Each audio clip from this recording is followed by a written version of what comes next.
Welcome to Power Hour. I'm Alex Epstein. This week's episode is going to be a best of Power Hour, and there are two reasons for this. One is that I am finishing the latest manuscript draft of my book, Fossil Future, and this is a particularly important draft. It's one of the last ones, and we're set for a release date of February 22nd, 2022, so 2/22/22. It's been a long time getting here, but we're really getting close. But I don't want to talk about how many hours I've been working, but it's been a lot. So trying to save time wherever I can since I'm delivering this manuscript on August 4th. So that's one reason why I'm not having a new episode. But the other is this is a very special episode for a couple reasons that I'm doing a best of for. And it is the first ever episode of Power Hour, and the guest is Robert Bryce. I was reminded of this episode because last week, Robert interviewed me for his podcast, the Power Hungry podcast, which is an up-and-coming podcast. And I was reminiscing about this, and that podcast comes out next week. So I believe that is August. I think it comes out on Tuesday, so August 3rd. And I think we recorded a great podcast. I really enjoyed it. I think we covered a lot of interesting stuff. And I thought listeners would enjoy seeing these together, seeing how we were thinking about issues and talking about issues back over 10 years ago now, and then how we're doing that today. And I think both of us have evolved. There's just been so much that just speaking for myself, just so much that I've learned. And I feel like so much of the philosophical framework for thinking about energy, I'm much clearer on myself, much more able to articulate. And I think Robert is actually much more interested in those issues as well. So I thought I'm going to highly recommend checking out his Power Hungry podcast in that episode in particular. But I thought you might enjoy hearing this original Power Hour. If you have any thoughts on what's different or what that episode was like and how that compares to now, I'd be really interested. So feel free to email me at alex@alexepstein.com with any comments. All right, without further ado, enjoy the first ever episode of Power Hour from back in early 2011. Power Hour. Power Hour. Coal, wind power, nuclear power, natural gas, solar power, ethanol, oil. Power Hour, the show where today's top energy experts break down today's top energy issues. No sound bites, no talking points, no vagueness, just in-depth analysis and ruthless clarity. Here's your host, Alex Epstein, resident fellow at the Ayn Rand Center for Individual Rights. Hi, and welcome to Power Hour. I'm your host, Alex Epstein. Since this is our first episode, let me introduce you to the basic concept of the show. Power Hour is a monthly hour-long show in which I bring in today's top energy thinkers to discuss today's top energy issues. Too much of what we hear about important energy issues today is shallow talking points or glib sound bites. Expressions like, let's go green, or drill, baby, drill. The purpose of Power Hour is to provide a new, deeper level of energy discussion, to get to the bottom of today's most important controversies in energy. And there are a lot of these controversies to discuss. Fossil fuels, solar and wind power, nuclear power, offshore drilling, global warming, electric cars, peak oil, the green movement, and many more. And we'll be discussing all of these in upcoming episodes. Now, on today's Power Hour, we're going to discuss two of the most popular ideas we hear about energy today. One is the idea that we should be energy independent. The other is the idea that we should get our power from so-called green energy. Our guest today is Robert Bryce, who is a leading thinker on both of these issues. Bryce has argued in his books and articles that both the campaign for energy independence and the campaign for green energy are irrational and economically destructive. He argues that neither policy can provide the massive amounts of practical power that our society and every society needs.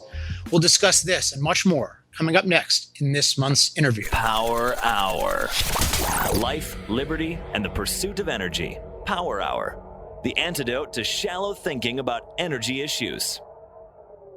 All right, we're here with Robert Bryce, a senior fellow at the Manhattan Institute, a leading energy commentator, and author of two of the most important books about energy in the last several years.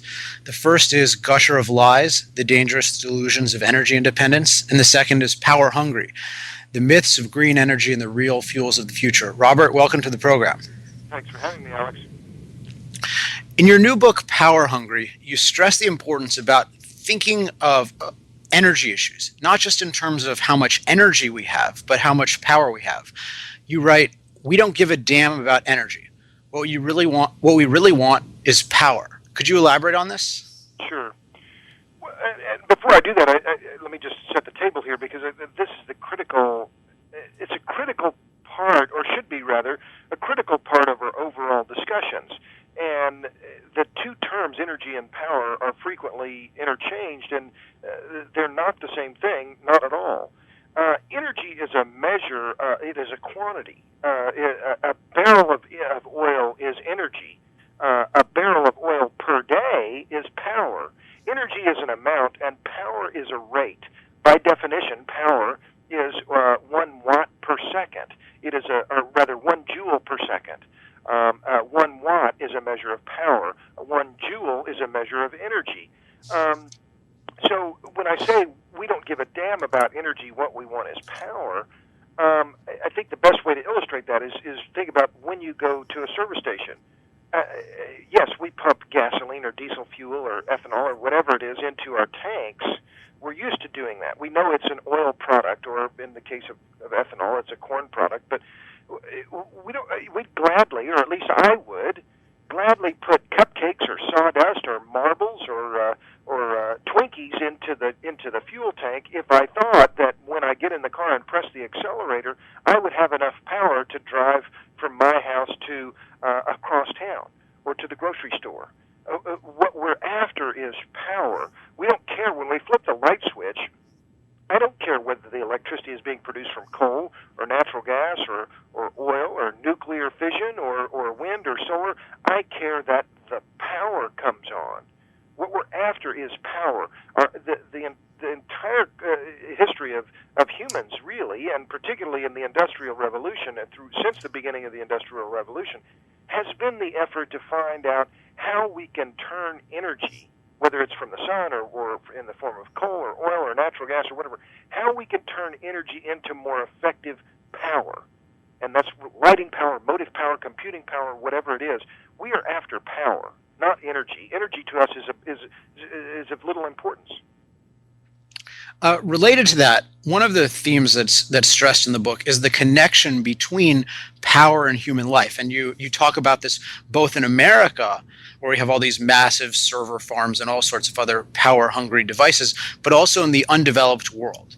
What are some examples of how more power means a better standard of living?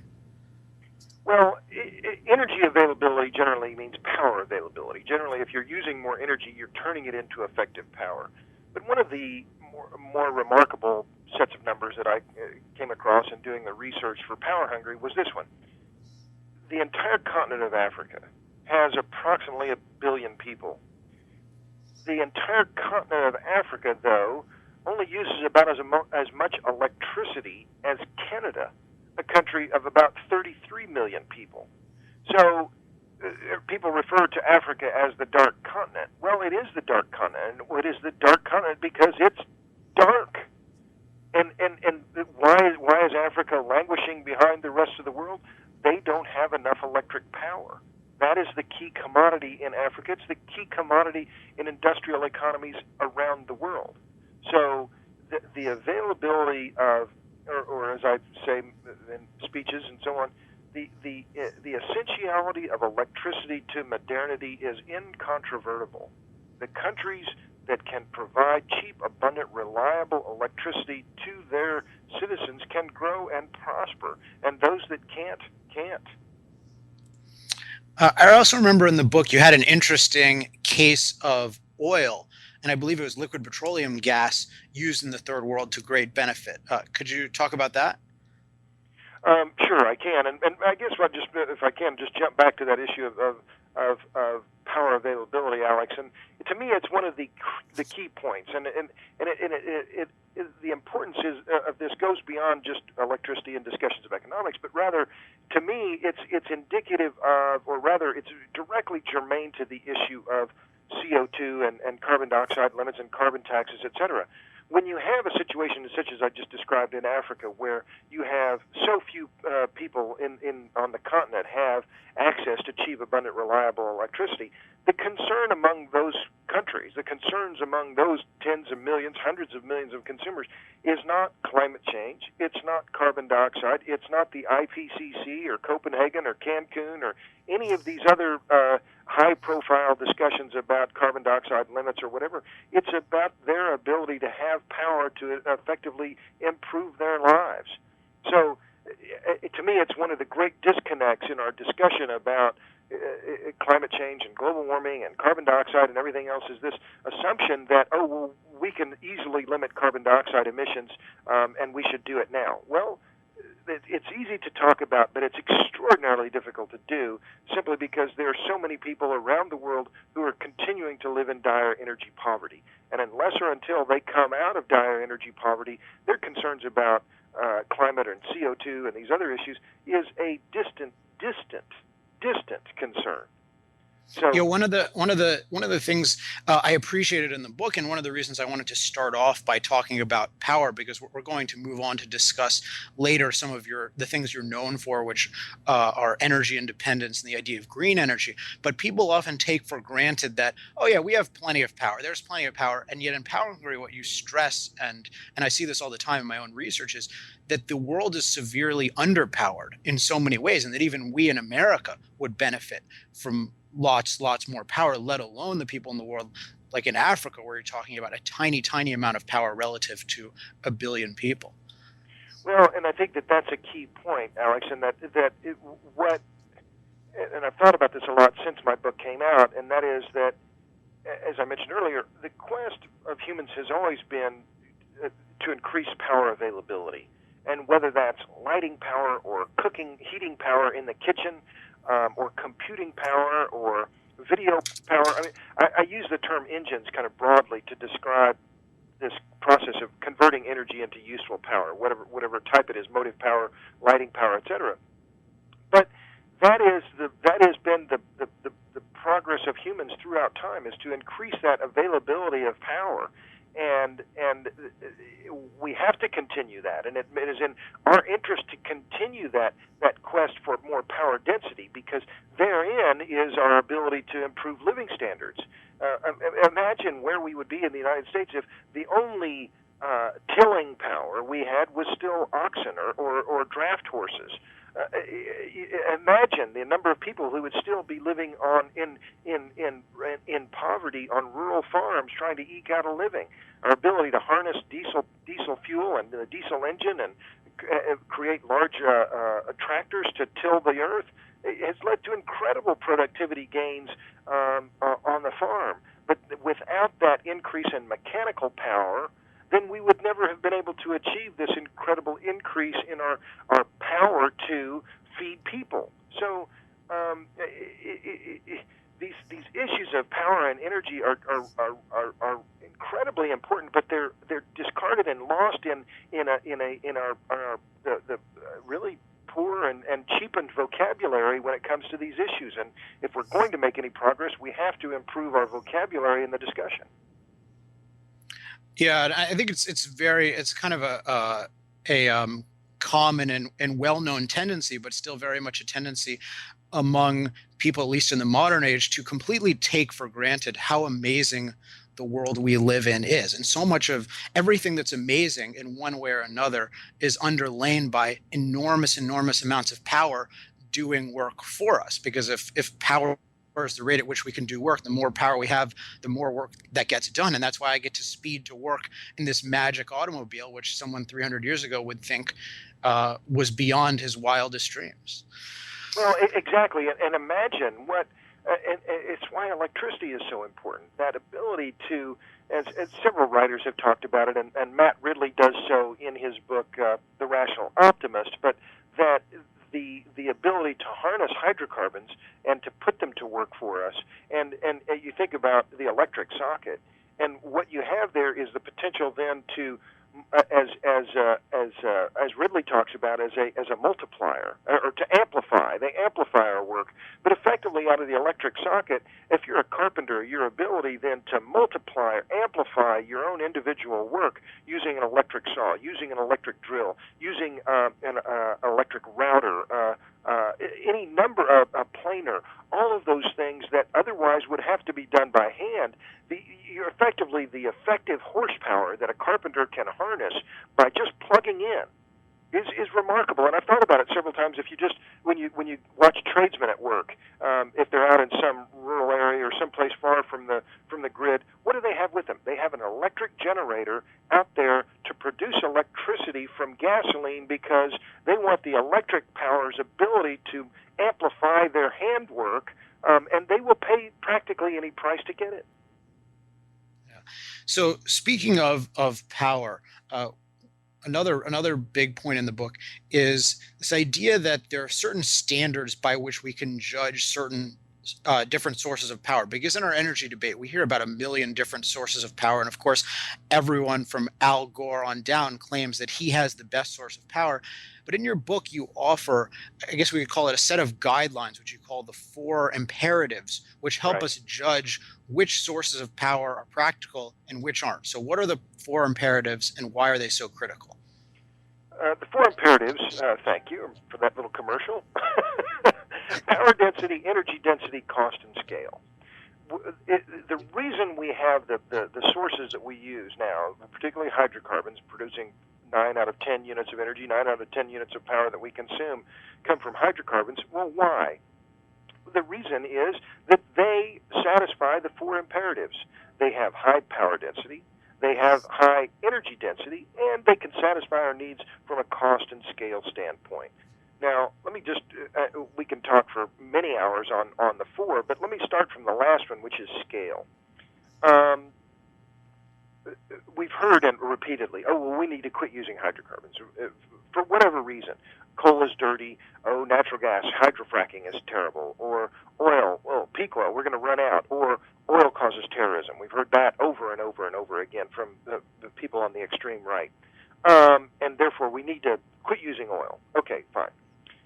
On an average day, the 6.7 billion people on the planet consume in commercial energy about 226 million barrels of oil equivalent.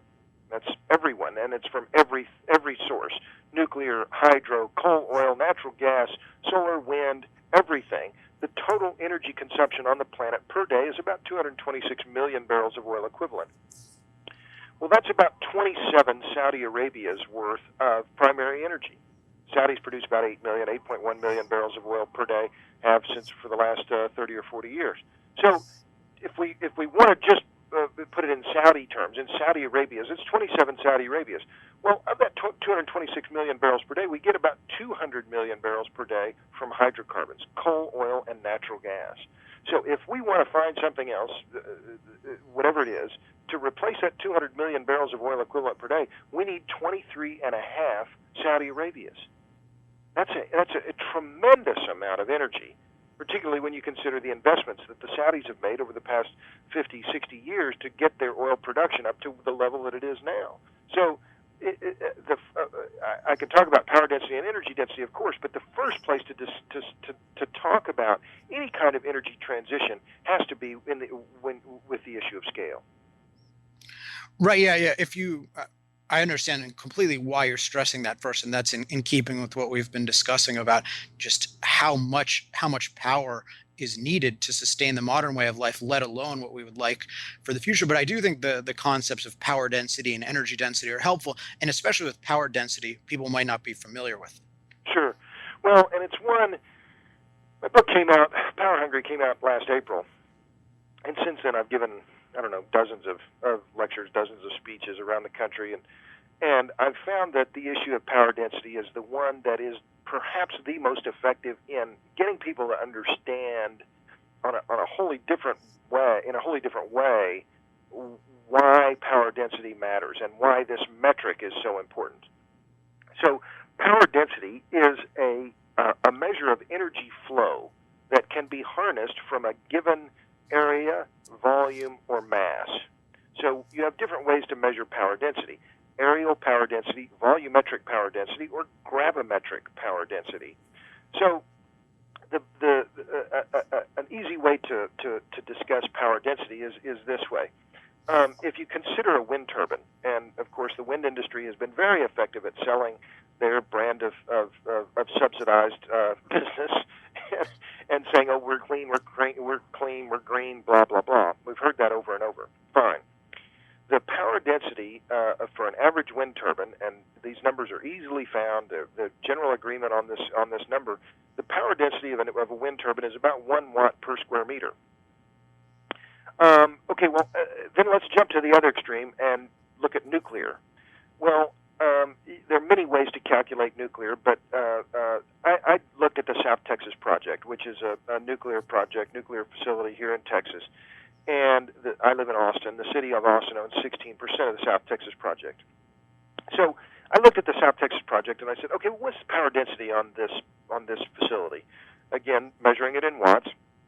And I looked at the entire footprint of the South Texas Project. I thought, well, I could just take the 2 reactors and the critical infrastructure, but to get the most conservative number, I said, okay, let's look at the entire fenced area at the South Texas Project, and that's what I did. It's roughly 19 square miles, and that's the lake and all the other huge fenced area there. Obviously, the critical infrastructure is a fraction of that, but nevertheless, 19 square miles. Using that 19 square miles and the 2,700 megawatts of production from the South Texas Project gives you a power density of about 56 watts per square meter. Okay, so let's take that 2,700 megawatts and say, okay, we know you can produce that from 19 square miles. That's an area roughly the size of the island of Manhattan. So if you wanted to produce that much power, from wind, how much land area would you need? You would need a land area roughly the size of the state of Rhode Island, an area roughly 900 square miles, to be able to produce that same 2,700 megawatts of power from the South Texas Project. And if you wanted further to go into the biofuels scam, you wanted to produce that much power from corn ethanol, you would need an area about the size of West Virginia, or 21,000 square miles. And in that whole area, you would have no room for coal mines, roads, houses, transmission lines, or anything else. It would all have to be set aside for corn in order to meet the power density, or in order to provide the fuel needed to provide the power density that you can get from 19 square miles at the South Texas Project. Power density is critical because if you start with low power density, you are working at a complete disadvantage, and you have to counteract that low power density with other inputs, whether it's steel, concrete, manpower, capital, land. All of these things have to be used in order to counteract low power density. And that connects directly to the other imperative that we haven't discussed as much, which is cost, right? I mean, that's part of that's I assume the main reason why you care about having something that's very power dilute, if we call it that, because of it's not even just as if we can buy a bunch of cheap land and it'll somehow generate power. You're talking about massive, usually concrete, steel structures, all right. sorts of investments that end up costing us more money. Well, and that's it exactly. And you can get to the cost then by, okay, we talked about power density, energy density. Well, why is the power density low for ethanol or for biofuels? Because the energy density is low. The energy density of think about the energy density of grass. I was talking to a professor, exchanging emails with an engineering professor at Texas A&M the other day, and he was talking about this. He said, well, imagine, you can think about power density and energy this way. He said, look at herbivores, look at cows. They eat grass. Well, they have to eat all day in order to sustain themselves because they're eating a fuel source that has very low energy density, grass. Compare that to a lion who eats meat. He eats every once in a while because the meat that he consumes is very energy dense. It's the same exact kind of corollary in terms of that low energy density of plants then correlates to low power density for ethanol. The dilute energy density of the kinetic energy of the wind then figures directly into the low power density of wind turbines.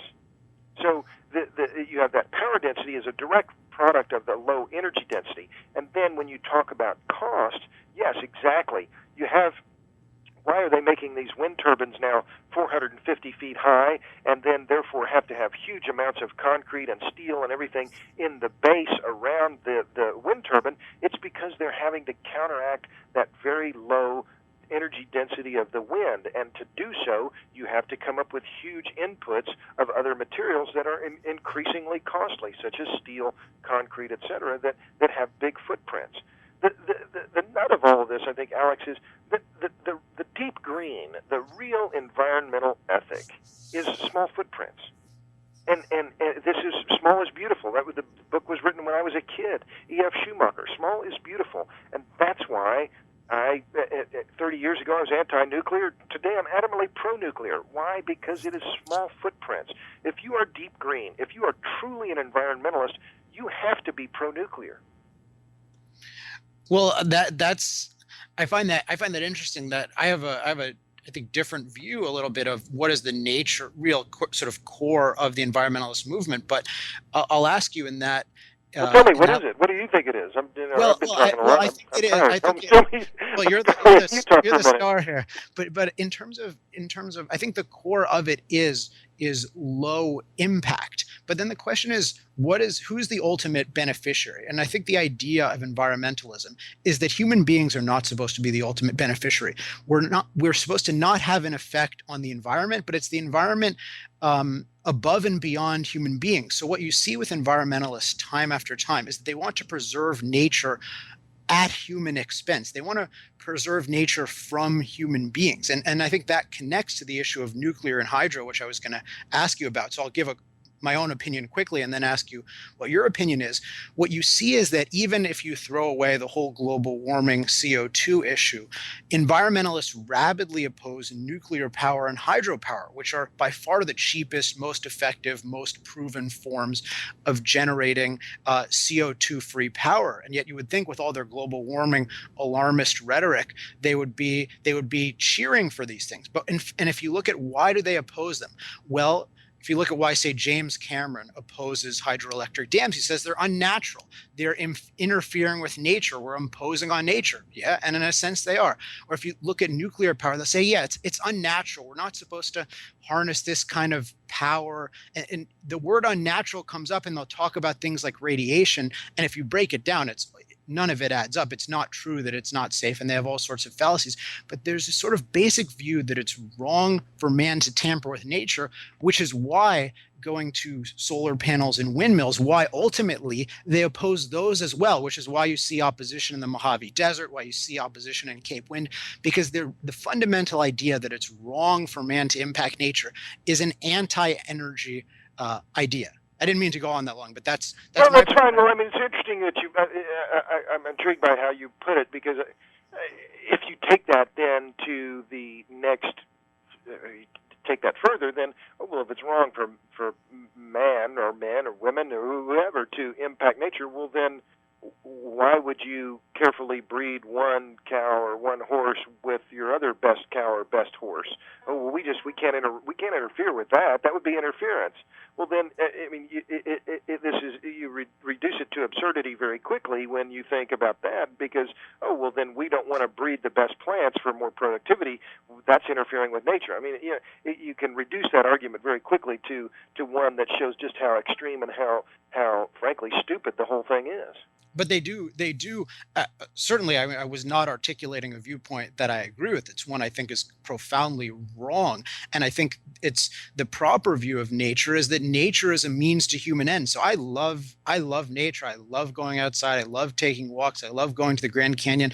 I love experiencing it. But I think of it as this is something that's great because it's great for humans. And the environmentalist view, if you look at the core Sierra Club type people who oppose nuclear power, they believe that nature is intrinsically valuable above and in contradiction to, I should say, its value to human life. And that's why they'll choose, let's say, the Chinook salmon or the snail darter over human beings. And I think that's a really destructive outlook, but it's at the heart of why they oppose nuclear. But I'm curious, why do you think that they oppose nuclear and they oppose hydro? Well, I mean, I could argue both sides of the hydro question, and that I think the power density of hydro is very, very low. when you look at it on a simple watts per square meter consumed type of basis. However, it is effectively lower or zero carbon, and it's renewable. And when you look at a lot of developing countries and look at the growth of hydro over the last few decades, particularly in Africa and elsewhere, you realize, well, for many countries, this is absolutely one of the best options. And it is extremely reliable. And once it's built, it's like nuclear. It's very low cost. So I can see the arguments on both sides. And in the U.S., hydro dams aren't being built; they're being taken down. And I'm a paddler, so I understand some people who are in favor of rivers. They say, "Oh, well, we want to maintain wild rivers." Okay, well, I see that, but at the same time, the value and the importance of electricity is so high that for many countries, having hydro is just you cannot leave an opportunity such as that provided by hydro if you have the right kind of river flow and everything. It's too great an opportunity to ignore. But I think that the opposition to hydro and nuclear for a lot of the environmental groups, and I think it's the ardent environmentalists, and I've been asked this question many times. Well, why is there this opposition? I think there's a romanticism, and it goes back to your point about not interfering with nature. There's a romanticism in this type of thinking that we're not worthy, and that we need to return to more harmonic or more harmonious rather. Relationship with nature, that we humans are sinful and we have sinned against nature, and we need to return back to the Garden of Eden, more the idyllic kind of relationship where we have a lower impact and we're not harming the local land or the local fish or the local whatever. That and that somehow, if we went back to 40 acres and a mule, that romantic era would return and we would be happier. But that romantic notion, it just fundamentally ignores the backbreaking labor and the incredible short life expectancies and everything else that came with that agrarian type lifestyle. But nevertheless, that romantic notion, I think, persists. Clearly persists. Yeah, it definitely does. And on that note, let's talk a little bit about the whole green energy, because some environmentalists will say that they'll acknowledge that if we try to use solar, wind, ethanol, and other biofuels, that would mean a radical reduction in the number of human lives that could be sustained on the planet. But many people say that's not true. They say green energy can in fact be more practical. And you'll hear things from people like Al Gore, who says, quote, "Enough sunlight falls on the surface of the earth every hour to provide energy for all the world for a year," unquote. Now that is true, but he and others act as if this means that green energy is practical. So it would be great if you could just run through, let's say, solar, wind, and ethanol, which I know you have a particular distaste for, and talk about how these violate the four imperatives, and also if you might add the issue of reliability, which I think is right. very much at the core of their problems. Sure. Well, I'm glad you brought up that number or that quote from Gore, because it lies at the very heart of this point of power density and so on. Okay, so yes, he's right. Okay, well, every day, all this much solar energy. Well, okay, fine. It's as though you've said, well, if we just melted all the copper down in the world, we'd have a zillion, billion, million pennies. Okay, well, fine. How do we do that? The problem is conversion, and that is the ultimate issue. And I'll diverge here for a second, and maybe it sounds esoteric, but Einstein's great insight, the most famous equation in our culture, is E equals mc squared. What did Einstein understand? E equals mc squared. That means energy and mass are interchangeable. That we have an infinite amount, nearly infinite amount of mass, and if we can just convert that mass into energy, then we have infinite energy. Well, but that's the problem. That turning all the energy that we have around us, that Einstein said everything around us is energy. It may look like mass, but it's energy. All we have to do is just convert it into energy and find. Well, that's the problem. And it's always been the issue. And it's been since the time of the cavemen to today. Our effort has been trying to turn that energy around us into effective power. That was the story of the harness and putting draft animals to the plow. What were humans trying to do? They were trying to turn then, effectively, the energy that came in the form of from the sun of fodder into the animal into effective power to till the land. So these ideas, oh well, this much energy comes through, flows off the wind, and if only we captured all that wind, we'd, have enough electricity for everybody to live in a house as big as Al Gore's. Okay, well, fine. But that's not. But that's an unrealistic assessment because it forgets the key challenge, which is the conversion process of energy into useful power.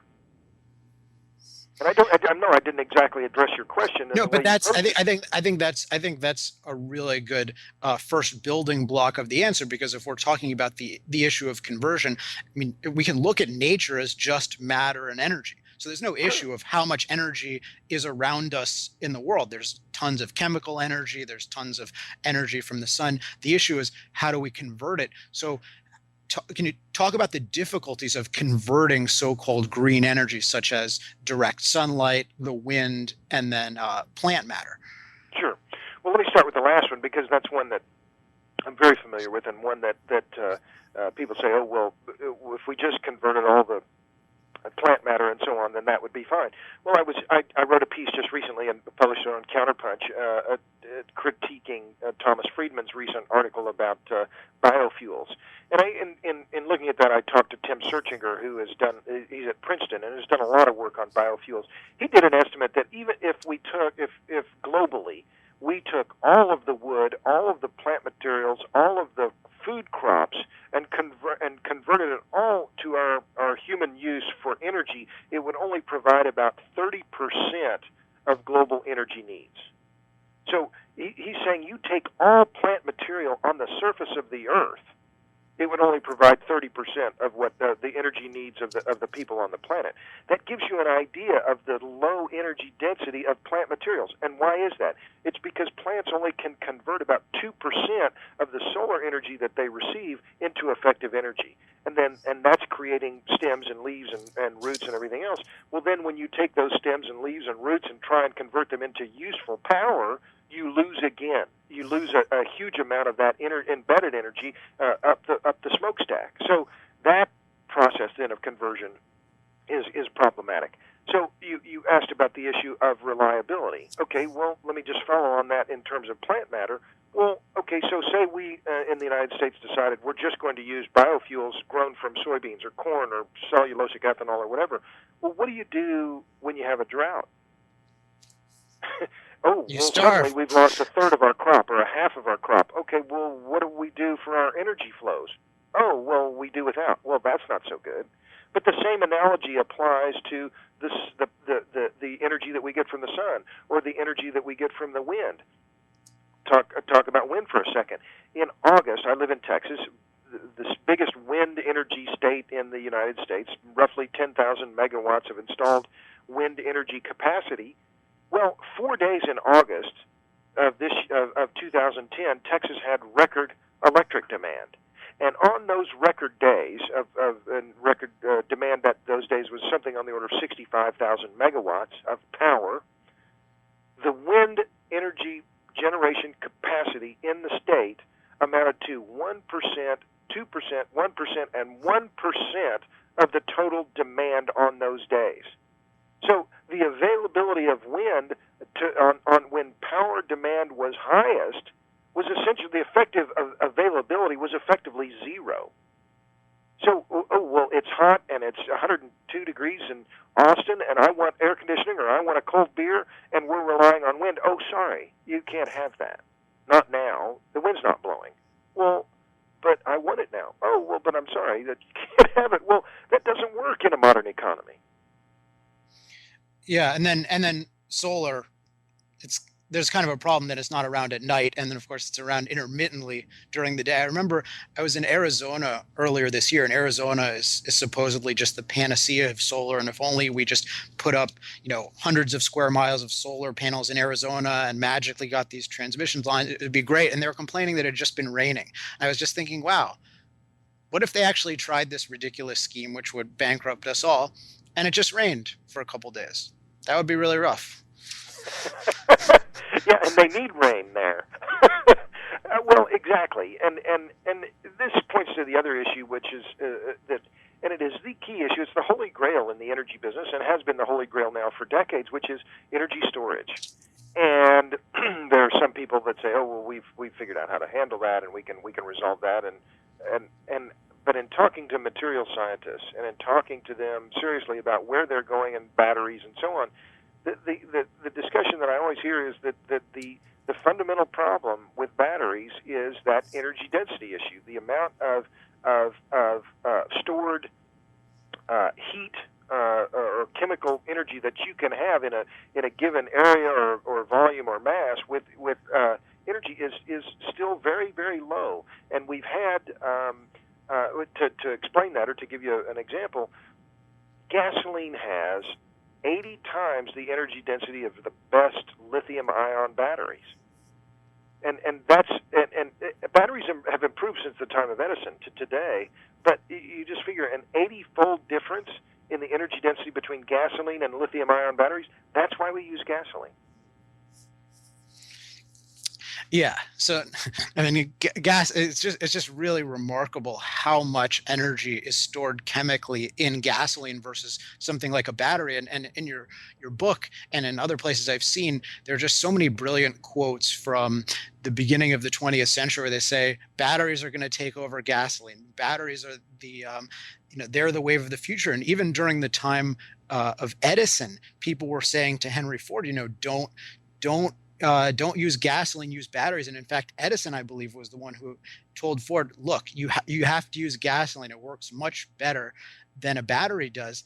And yet 100 years later, and I still have people coming to me and saying, wow, batteries are the wave of the future. Wouldn't it be cool if the car were electric? Well, yeah, except for the energy density. Yeah, if you have a really long extension cord, they work great. Yeah. So we only have a little bit of time left, so I want to move on to the one issue that I think you're most, for me, famous for, and for others notorious for, and that is the issue of energy independence. And I remember the first time I became exposed to you because I was against this idea of energy independence, but I hadn't thought it through particularly carefully. But I knew there was something off with this. And my boss comes into my office and he hands me this book, and it says Gusher of Lies, The Dangerous Delusions of Energy Independence. And I just lit up like a Christmas tree. I thought, wow, someone is writing criticizing energy independence. Where did this guy get the guts? And how did he come to this conclusion? So I'm curious, how did you, on your own journey, come to the idea that energy independence is a bogus idea? Well, that's an interesting question. I hadn't really thought of it until you've asked it. I think it was in about 2005 when I started looking at the corn ethanol scam, and talking to friends of mine, Tad Pochek, who's now at the University of Texas here in Austin, who was very savvy on ethanol and really took the time to explain to me about the Enron accounting that was being used by the ethanol industry to justify their subsidies and so on. And when I looked at ethanol and the ethanol scam, one of the things they kept saying was energy independence. We need this for energy independence. And so I began looking at it and thinking, okay, well, what does that mean?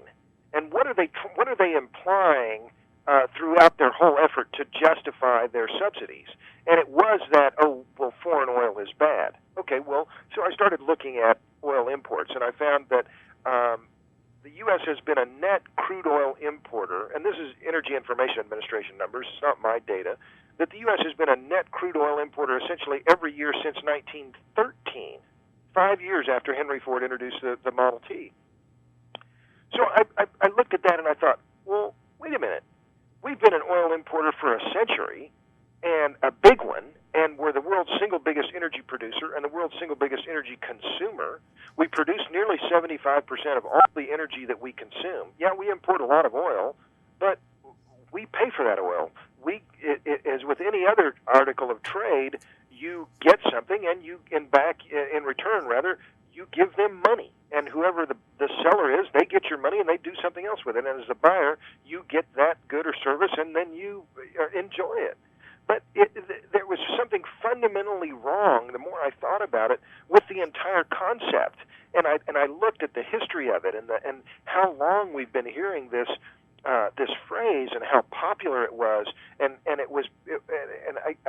I'm a contrarian, and as a journalist, I'm paid to be skeptical. And I thought, how is it that, especially, and the book was published in 2008, between 2004 and 2008, that whole 4-year time period, you had a whole lot of people on both sides all sides rather, of the political spectrum saying energy independence. And I thought, well, this is the most hackneyed phrase in American politics, and we're hearing it over and over, and yet it means nothing.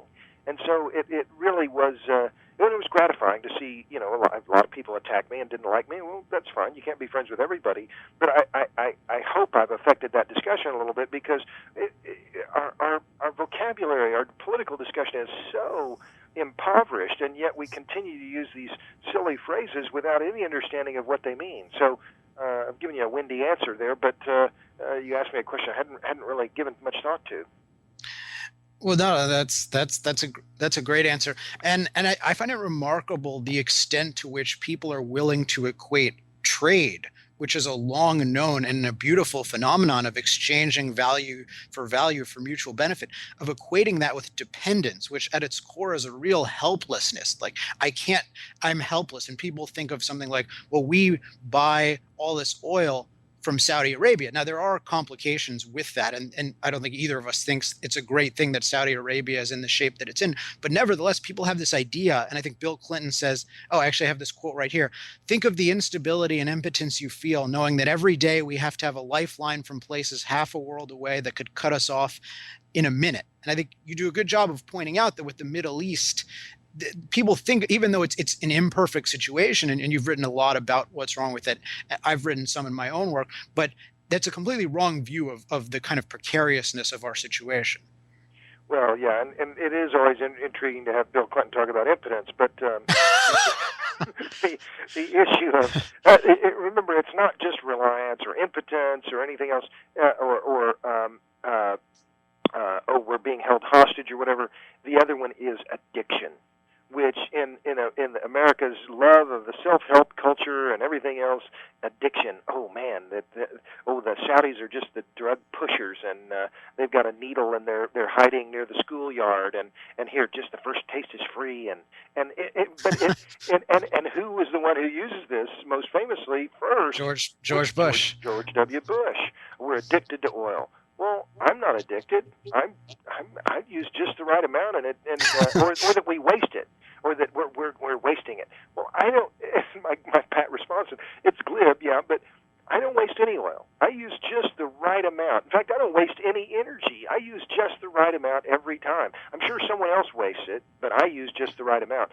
But back to the addiction thing, we're not addicted to oil. We're not addicted to coal. We're addicted to prosperity. And if you put it in those terms, then it turns that whole argument upside down pretty quickly. Yeah, and it's not an addiction; it's the antithesis of addiction, which is long-term prosperity and happiness. Whereas addiction is the idea of some short-term high followed by long-term suffering. Whereas, I mean, what we do when we use oil and hydrocarbons is benefit our lives over the long term. Now, one more aspect. The only suffering I have is that my beer isn't quite cold enough. I mean, it's just, right, exactly. You put it well. That's good. I like that. Right, that addiction is followed by some suffering or some physical ailment. Well, no, the use of hydrocarbons in general and more energy and power has led to incredible increases in health and our ability, think about hospital without electric power. It doesn't work very well.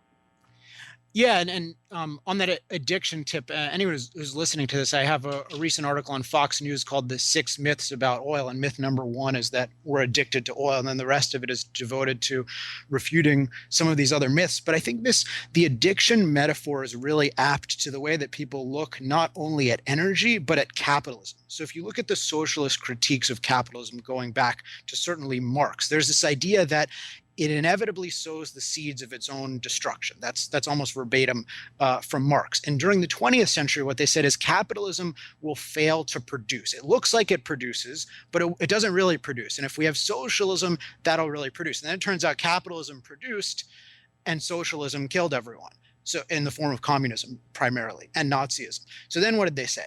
Well, they said, oh, okay, yeah, we admit that capitalism produced, but it's going to stop producing. It's, quote, unsustainable. So even though all of our evidence is that, in fact, man devises greater and greater ways of creating more and more wealth, so it's not only sustainable but ever improvable, that somehow, for some reason, it's going to run out. And there's a lot of interesting, I think, philosophical threads in this, including the idea of original sin and other relevant ideas. But I find it interesting that addiction really captures the view of not only energy, but capitalism that's persisted for 200 years.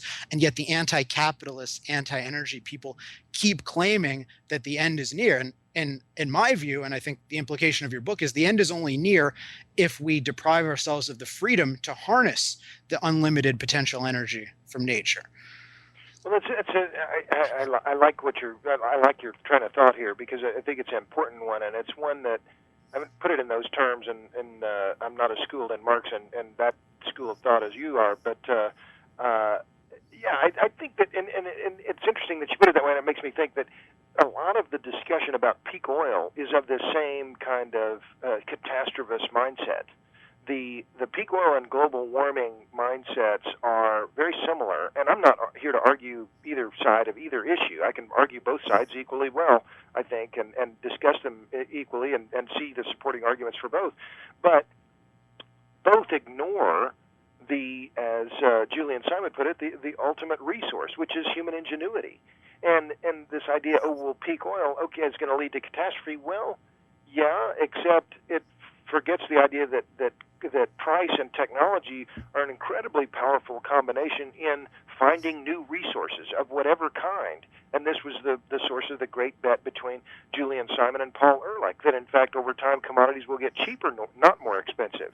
And further, this argument about peak oil assumes that our ability to convert energy into useful power will stay flat. Well, it won't. Yes, we may hit peak oil, and the globe may ultimately get to the point where oil production globally may not rise above what we are now, 85, 86 million barrels a day. Well, if that's the case, we're going to get a lot better at converting that 85 or 86 million barrels of oil per day into enough power to provide the level of transportation and other services that we get from it. So it's part of the reason why I'm optimistic going forward, and why I just reject the catastrophist viewpoint, because I think it's fundamentally one that is pessimistic, one that ignores human ingenuity. Yeah, I think Simon's point about the ultimate resource being the human mind. This is also a major theme of Ayn Rand's Atlas Shrugged. One aspect of this whole issue that it's, I think, not often enough applied to is even the concept of catastrophe. Like, what is a catastrophe? Well, is Haiti's earthquake a catastrophe? Well, if it happened in the United States, it wouldn't have been a catastrophe. So catastrophe is a term that's relative. It depends on the state of technology and the state of ingenuity. Or take something like a drought. Well, I live in Southern California. That's a drought, right? In a different time of history, this would be disastrous, or Las Vegas. And yet these are two of the most desirable places on Earth. So it's really the ultimate resource that even determines the impact of climate on human life. It's not just that, well, Mother Nature by default gives us some good climate, which she doesn't. She gives us very variable and often dangerous climate. And then if it changes, oh, that's a disaster. The key variable is, can the human mind adapt to and change nature in order to make life livable on the planet? And the evidence is human beings are amazing at doing that. My only source of potential pessimism is there's a trend of non-freedom in our ability to do that, and that's what I find ominous. But to start wrapping up, I'm definitely extremely grateful to you for your work in this. I think Gusher of Lies is a must-read, and Power Hungry are must-reads. I've learned enormous amounts. They're full of facts. They're full of interesting arguments, and it's a great way to get started in the energy debate. So, Robert, tell us where we can learn more about your work besides those two books. Well, those books are generally available everywhere but Walmart, so buy them both. You don't have to read it; you just have to buy it. But I generally post everything that I write on my website, robertbryce.com. I'm continuing to work for the Manhattan Institute, so I'm working on papers for them. But I'm having a great time, and I'm pleased to have this discussion, because I appreciate your viewpoint on these issues, because you're coming at it from a different kind of mindset, different focus than I have. But I think it's a lot of commonality, and it's intriguing to discuss. Yeah, well, thank you so much for being on the program, and hopefully we'll have you on again sometime. Be happy to do it. Power Hour, because what you don't know about energy can kill you. Here's Alex Epstein. Thanks again to Robert Bryce. Very fun and interesting interview. I hope you got a lot out of it. For me, the three takeaways from the interview were, I would say, one, that cheap, concentrated, large-scale power, like the kind we get from coal, oil, nuclear, natural gas, etc., is essential for human life and happiness. Basically, the more power we have, all things being equal, the more life we have. The number two takeaway I had was that the idea that so-called green energy, like solar, wind, and ethanol, can provide that power is a myth. And then the third takeaway was the idea of energy independence is anti-trade and therefore anti-prosperity.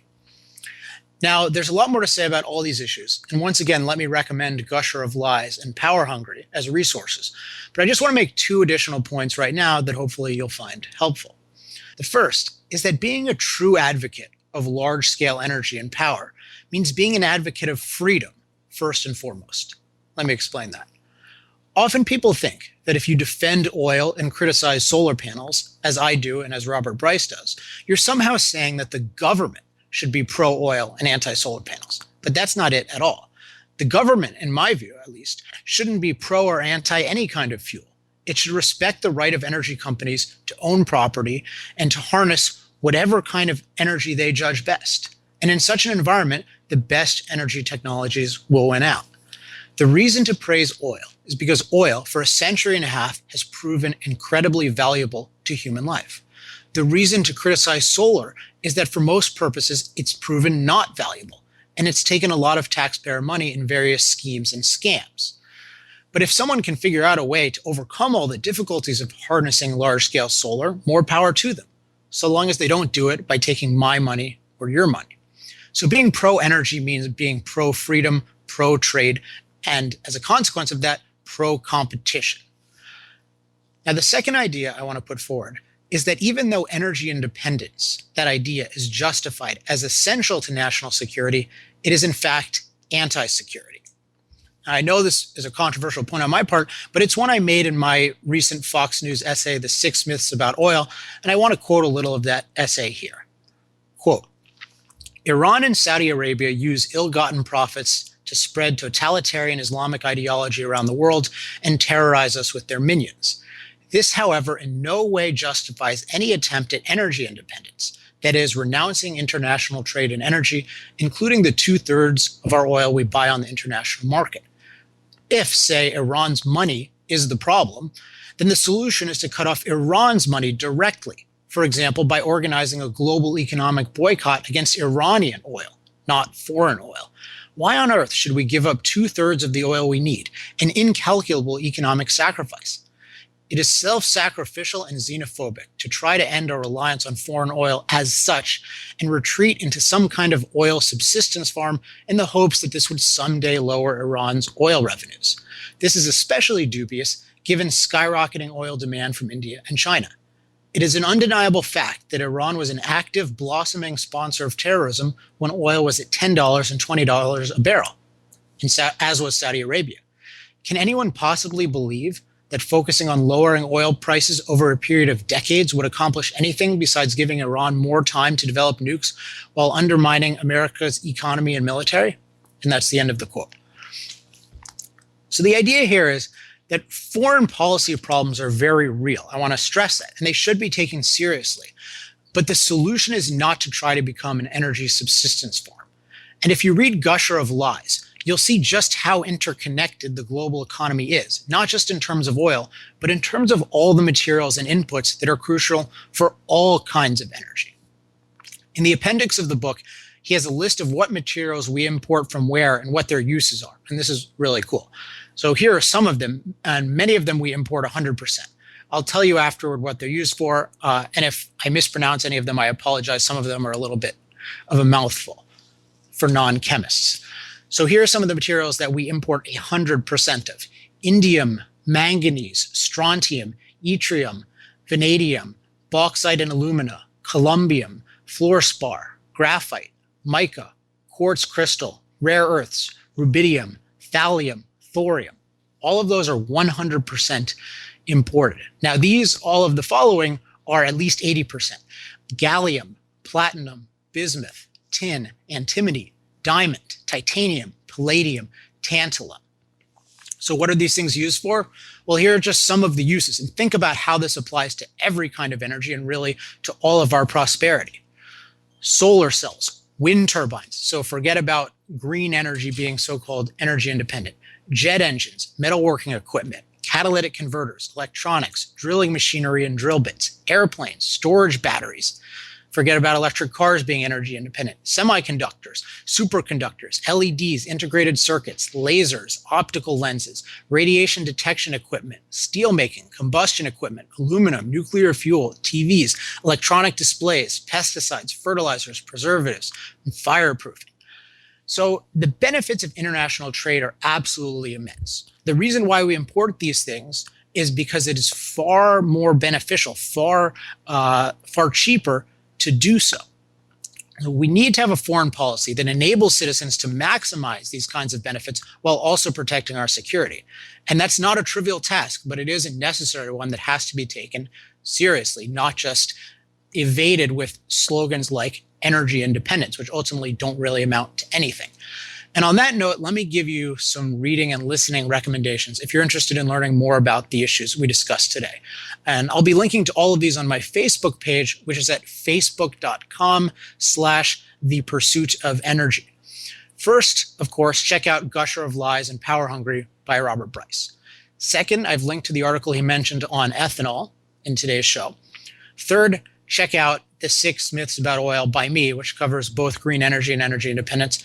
And finally, for those of you who want extra credit or are just really interested in the foreign policy angle of what we discussed today, I'm linking to my course, The Triumph and Tragedy of the Oil Industry, which has an in-depth discussion of the history of our petroleum foreign policy in the Middle East and a discussion of how these problems could have been averted. Also, it discusses what needs to be done differently today. Now, that course takes a while to get through. It's over 4 hours, and it actually sells for $60. But for you guys, I offer it free to anyone who subscribes to my free newsletter, which is called Life, Liberty, and the Pursuit of Energy. And you can get that newsletter by just emailing me at alex@alexepstein.com, subject subscribe. And again, you can find all of this information at facebook.com/thepursuitof-energy.